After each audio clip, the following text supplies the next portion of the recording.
The big question of this section is whether religious belief can be justified. We've seen that religious experience can't justify belief because there will always be a better non-supernatural explanation for such experiences. A miracle could justify some religious beliefs, but belief in miracles cannot be justified. Again, there will always be a better natural explanation, even if that explanation is our own ignorance. But religious belief is often said to be had by faith. Now, we've already seen why simply believing something doesn't make it true. But might faith be able to at least justify religious belief and so make it rational? If so, could it justify other kinds of belief? Could belief in anything be justified by faith? Well, first, let's define our terms. Colloquially, when people say they have faith that something is true, they often merely mean that they believe something is true. But that would make believing something by faith, would make that phrase redundant. In philosophy, faith is a certain kind of belief. It's belief without sufficient evidence or without good argument, what we can call sufficient reason or justification. It is not, however, belief without certainty. If it were, we'd pretty much have to believe everything by faith. As we've seen, certainty is very hard to come by. You can't, for example, be 100% certain that your spouse loves you. They technically could be faking it. But this does not mean that you have to take it on faith. Your spouse's love is the best explanation for their loving behavior. So you're justified beyond a reasonable doubt in believing that your spouse loves you. But since faith is, by definition, belief without sufficient reason or without justification, our first question is already answered. Can faith justify religious belief? No. If faith is belief without justification, it cannot provide justification. Faith might generate belief. It may be an explanation for why you believe what you do, but it cannot provide justification for what you believe. Consequently, faith cannot generate knowledge either. Since knowledge is at least justified true belief, and faith can't justify belief, well then faith can't produce knowledge. While something you believe by faith may in fact be true, I know it by faith is an oxymoron, a contradiction in terms. You may feel confident, but feeling confident is not the same as being justified. But does a belief have to be justified to be rational? Must we have sufficient reason for everything that we say we rationally believe? And if so, what counts as sufficient reason? Well, this is a difficult question to answer. Even if we could clearly determine a percentage to represent the amount of reason we have, we would still be left with the question of what percentage is the cutoff mark for sufficient. Clearly, if the evidence suggests that there's a 95% probability that something is true, that's sufficient. If it's only 35% likely, then clearly it isn't sufficient. But what if it's 65% or 75% likely? Is that enough?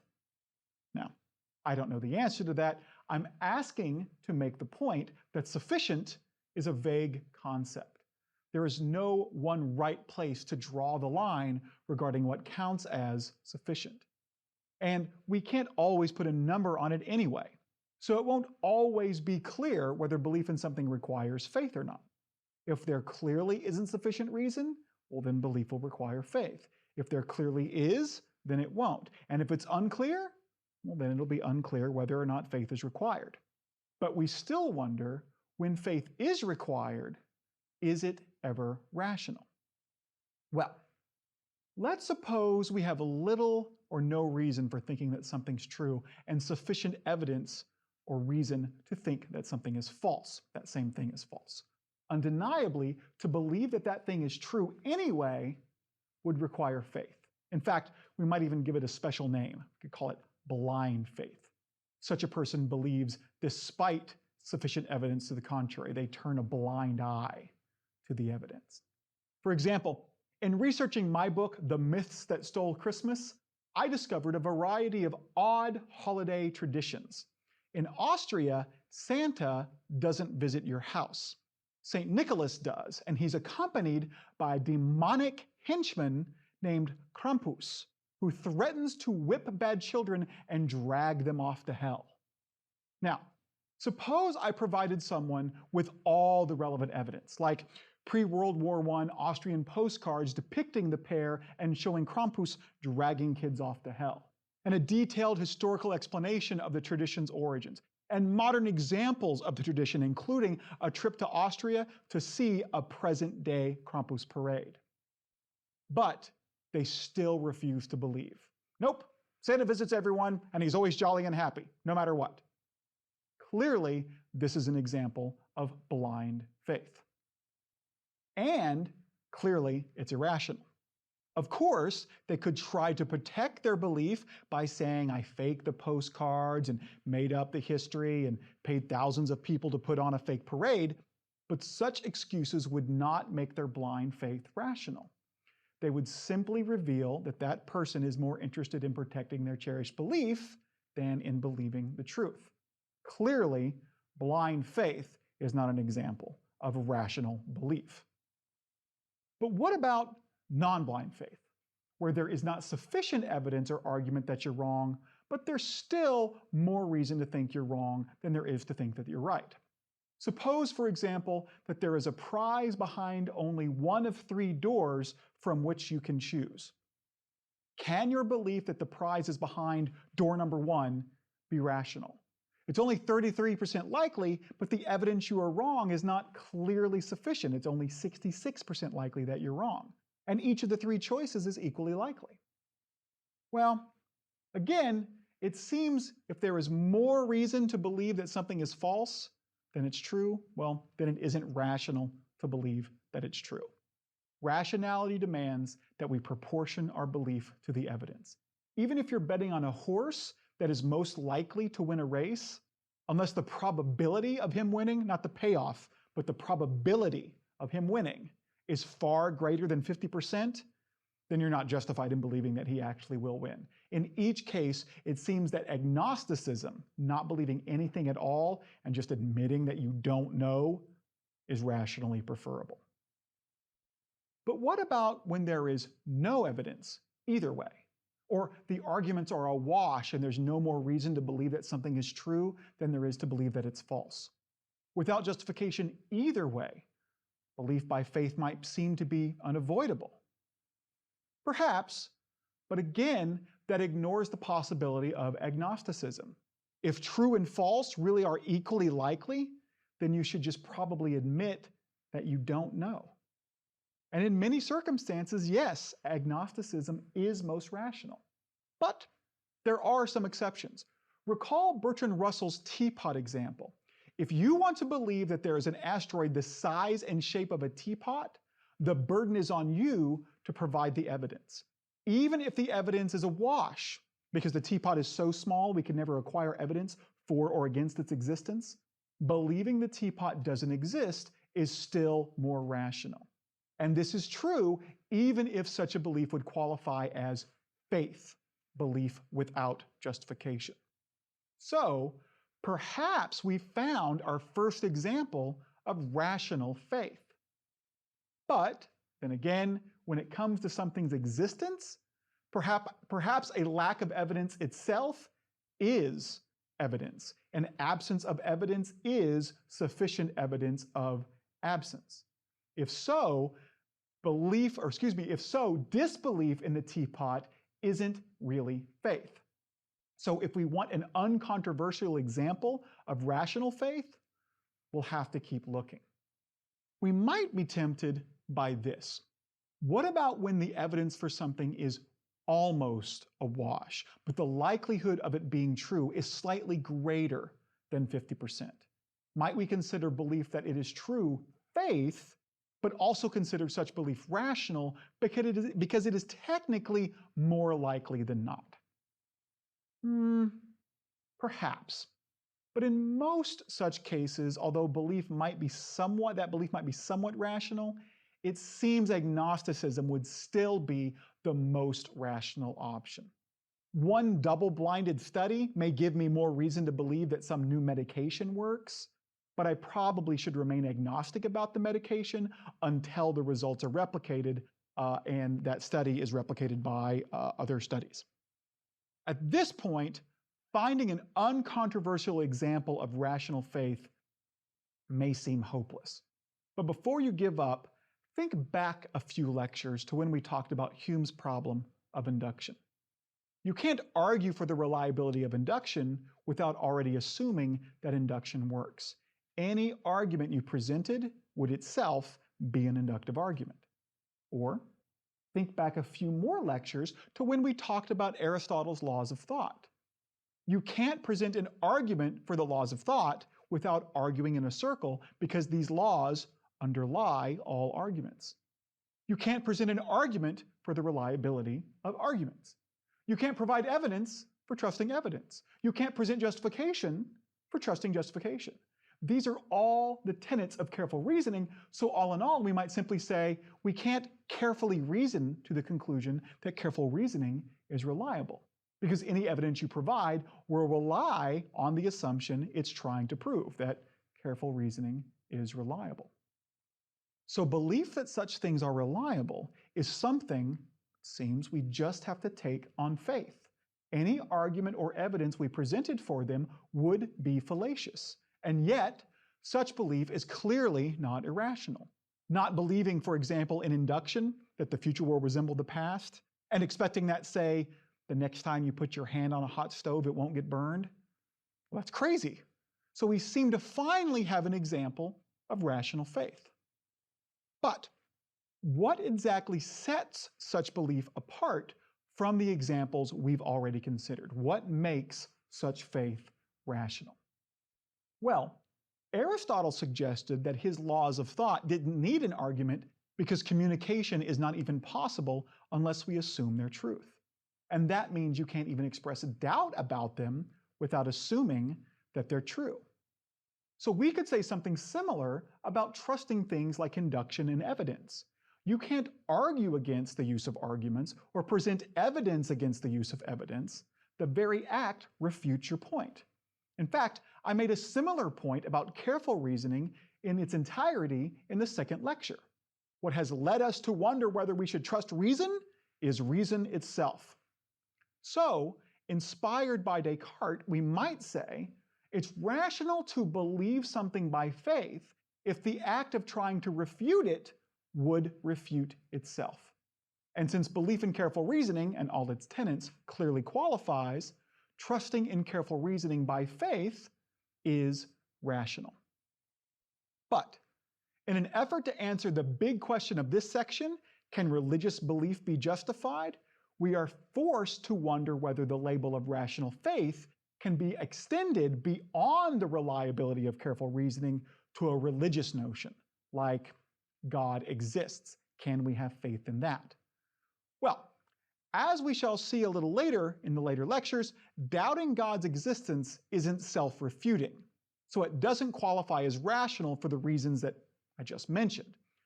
But in religious circles, it's often said that faith is a virtue. And it's rational to be virtuous, right? So maybe religious faith is rational because it's virtuous. Maybe.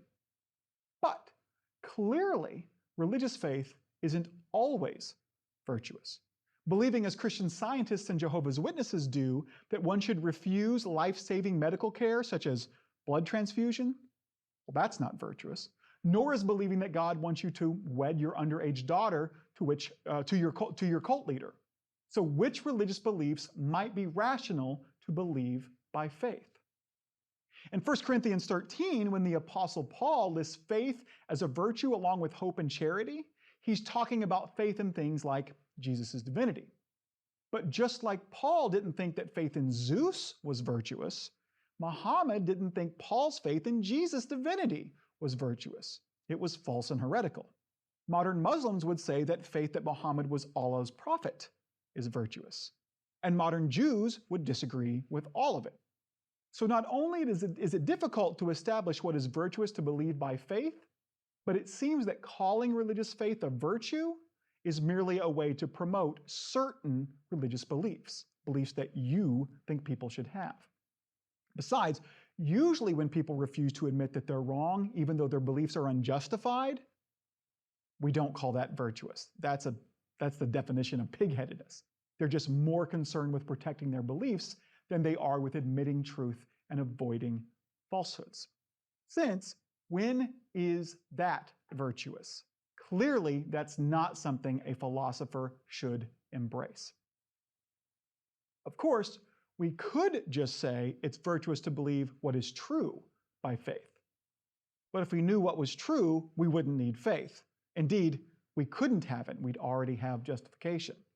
In fact, Christian philosopher Tim Chappell argues that faith is a virtue only if God exists. But that means to establish that faith in God is virtuous, you'd have to establish that God exists. But if you could establish that God exists, you wouldn't need faith to believe it. So it seems that faith is a virtue is going to be a dead end as a way to defend the rationality of religious faith. Ironically, some Christians, called fideists, admit that religious faith is not rational. According to them, religion is a domain in which reason does not apply. Indeed, it is unrational, it is beyond reason. So of course it doesn't make rational sense. No argument against a religious notion is even relevant. So it's perfectly acceptable to just take a leap of faith. Indeed, for many fideists, it is imperative to take a leap of faith. They think faith is a more reliable path to truth than reason. In Latin, fideism basically just means faithism. The philosophical poster boy for fideism is Danish Christian philosopher Søren Kierkegaard, who is famously thought to have admitted that belief in God was irrational, but to have called Christians to just take a leap of faith and just believe it anyway, because it is absurd. But his works are very difficult to interpret, and it's far from clear if or to what extent he actually endorsed that view or was a fideist. And this is just as well. The term fideism is usually applied derogatorily because fideism is deeply flawed. Not only is faith clearly not a superior to careful reasoning at discovering the truth, but there are a lot of different conflicting faith claims. How are you supposed to know which ones to accept? And in my estimation, fideism is just an ad hoc excuse. There is no easier way to save your theory from being falsified by the evidence than saying, yeah, well, my theory isn't supposed to align with the evidence. Worse still, although fideism shields you from having to evaluate your beliefs, it leaves you unable to evaluate anything else without being hypocritical. Once you excuse your own belief, despite the fact, even based upon the fact that it is not rational, the fact that some other belief is not rational can't be a reason to doubt it. Say someone believes in alternative medicine. No matter how many medical studies you produce to show that it doesn't work, if you're a fideist, they can just say, well, your evidence doesn't apply to my treatments. Indeed, Dr. Oz once said just such a thing to Yale neuroscientist and Great Courses professor Stephen Novella to explain away the fact that acupuncture never does better than placebos in well-controlled trials. Now, you could suggest that evidence is not applicable to religious notions, but is applicable to things like acupuncture, because the nature of religious language is different. It's not literal. Religious language is metaphorical. It wouldn't make sense to argue whether or not, say, the events of Tolkien's Lord of the Rings really happened. Does Frodo really still live? That would miss the point of the story. So why can't the same be true of religious belief? Well, I suppose it could be. Could be true of religious language and religious belief. The problem is, except for a handful of theologians, no one uses religious language in this way. For example, according to the vast majority of Christians throughout history, the Easter story is not just a story. Unlike Frodo, Jesus really does live. He actually physically rose from the grave. And God exists isn't just a metaphor. It's a statement that describes a state of affairs, God existing. And isn't the nature of religious language defined by how the majority of religious people use it? Another philosopher, who was sometimes labeled as a fideist but probably wasn't, took a different approach to defending the rationality of faith. This was 17th century French philosopher Blaise Pascal. Reason can't settle the matter of God's existence, he admitted, but it's rational to believe anyway because of its benefits. It's the more prudent option. It's the better bet, if you will. His argument is famously known as Pascal's wager, and it basically goes like this. If you have nothing to lose and everything to win by believing, and nothing to win and everything to lose by not believing, then it makes sense to believe. And that is what is true of religious belief, says Pascal. Either God exists or he doesn't, and either you believe or you don't. If you believe and he does exist, then you get an infinite reward, heaven. If you believe and he doesn't, then you really haven't lost anything. However, if you don't believe and God does exist, you lose everything. You spend an eternity in hell. But if you're right and he doesn't, what have you gained? Now, we might wonder whether we can voluntarily control what we believe in this way, and whether believing just because you don't want to go to hell is really genuine enough to avoid hell. But Pascal suggests that we can come to genuinely believe by associating with people who do.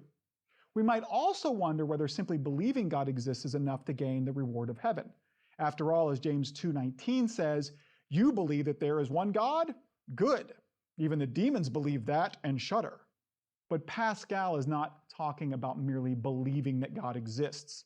He's talking about being religious, which for Pascal would mean being a devout Christian. But that leads us to our first objection to Pascal's wager. Christianity is not the only available option. Choosing to be a Christian and being right could have the consequences of eternal bliss in heaven. But if Christianity is false because the Jews or Muslims are right, then you might find yourself in some version of hell. If the Hindus are right, you might find yourself locked in a cycle of reincarnation. And if the atheists are right, you may have wasted the only life you have, being religious. For one, that's a lot of wasted Sundays and unnecessary guilt.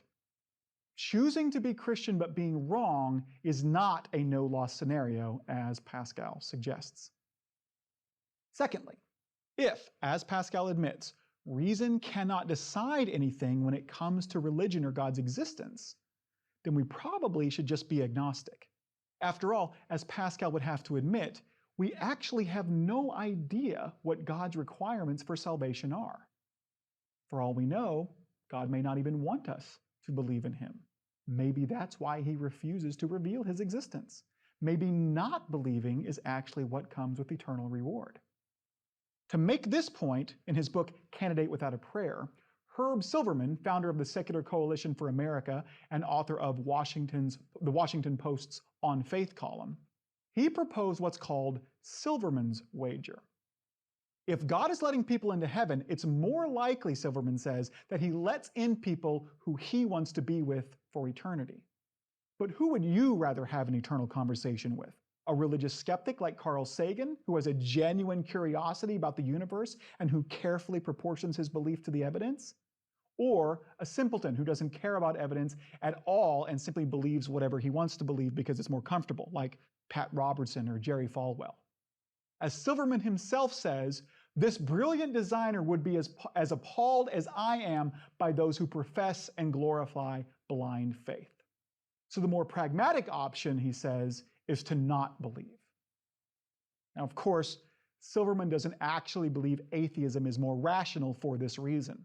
The point is, if reason cannot decide religious matters, as Pascal admits, then we have no idea what the risks and benefits of religious belief really are. And so we should just simply say, I don't know, and leave it at that. We should be agnostic. 19th century American philosopher William James, however, suggested that agnosticism is not always an option.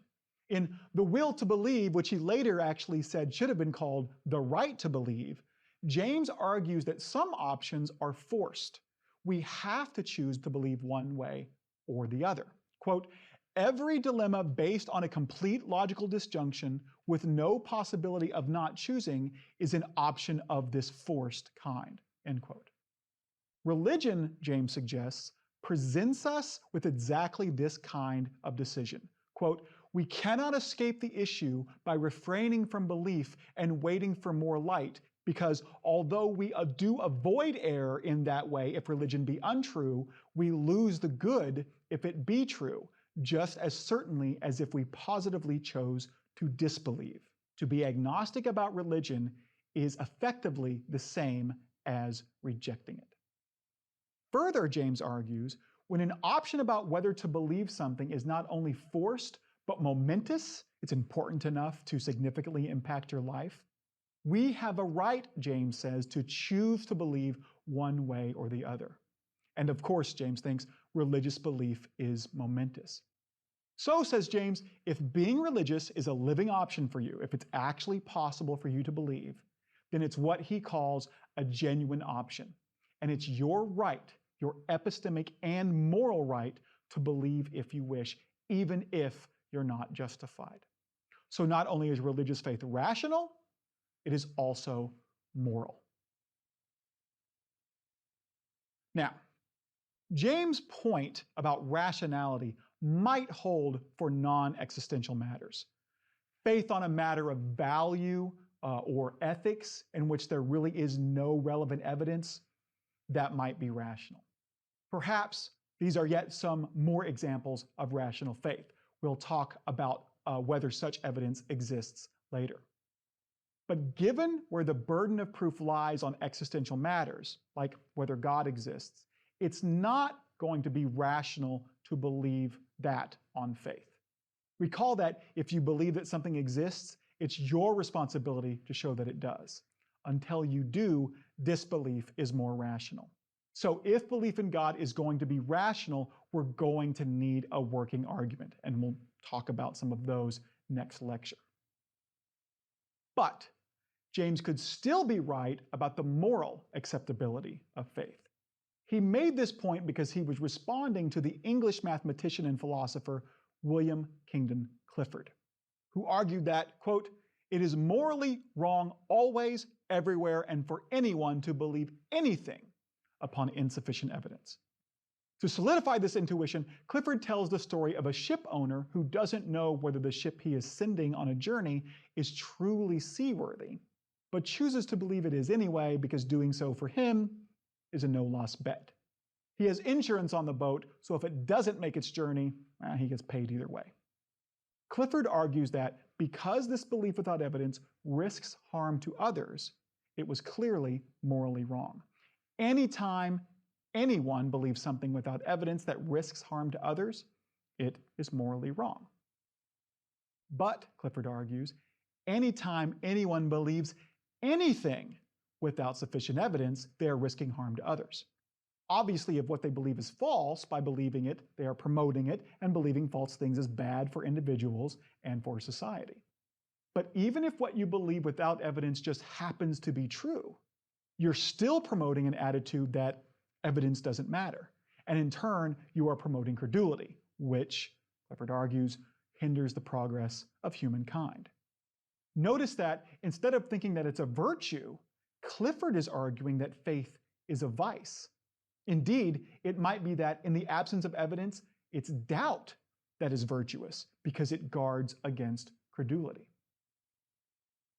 Now, Clifford was likely mistaken that it's always wrong to believe something without evidence, since belief without evidence is sometimes unavoidable, and we can't be morally blamed for doing that which is unavoidable. I certainly am doing nothing wrong by assuming that careful reasoning is reliable. However, Clifford is right that the consequences of belief matter. If you're merely choosing to believe something for which you lack justification, then you'd better be sure that by doing so, you're not risking harm to others, say by promoting the idea that vaccines cause autism. So, James is right about religious faith not being immoral only if one doesn't risk harm to others by believing religious doctrines by faith. But when we think about the dangers of religious belief, we immediately think of the Crusades, the Inquisition, the Salem witch trials, the past subjugation of women in the name of religion, religiously fueled genocides, and slavery, which is justified by Scripture and was defended from the pulpit long after it was abolished. Of course, you might think that such examples are all in the distant past, but consider 9/11, the instability of the Middle East, the horror of present-day theocratic governments, the bombing of abortion clinics and the murder of abortion doctors, the denial of equal rights for homosexuals, modern-day conflicts between Muslims and Hindus in India, violence against Muslims inflicted by Buddhists in Burma and Sri Lanka, the present subjugation of women in the name of religion, and in some cases, even the denial of climate change. In 2009, Representative John Shimkus, a Republican from Illinois, said that government action to deal with climate change is not needed because the Bible says that God would not flood the earth twice. In other words, we don't need to worry about climate change because the Bible says it's fake. Of course, Shimkus may be using his religious beliefs to rationalize a position he would have taken anyway, and perhaps many horrendous things done in the name of religion would have happened anyway. Perhaps religion is just a convenient excuse for killing that is actually motivated for other reasons, like political power or racial hatred. Nevertheless, it would seem extremely naive to deny that many horrendous evils would never have happened had it not been for religion and the notion that people should embrace religious notions by faith. Believing that your actions are in defense of an infinite good like God makes it much easier to justify actions that otherwise would never seem acceptable. It's very difficult for me to morally justify murdering a room of innocent schoolgirls, unless, of course, I think God demands that women should not be educated. Now, that's not to say that all religious belief is immoral. People also do good in the name of religion. But we should probably ask ourselves whether people do more evil than good in the name of religious beliefs held by faith, and to what extent we are culpable for such actions if we promote those same beliefs by believing and professing them. But it would sure make things much simpler if there were sufficient reasons for thinking that religious doctrines like God's existence are true. After all, you can't be blamed either epistemically or morally for believing something when you have sufficient justification for thinking that thing is true. It would no longer be a matter of faith. So it is to arguments for and against God's existence that we shall turn in the next section and lectures.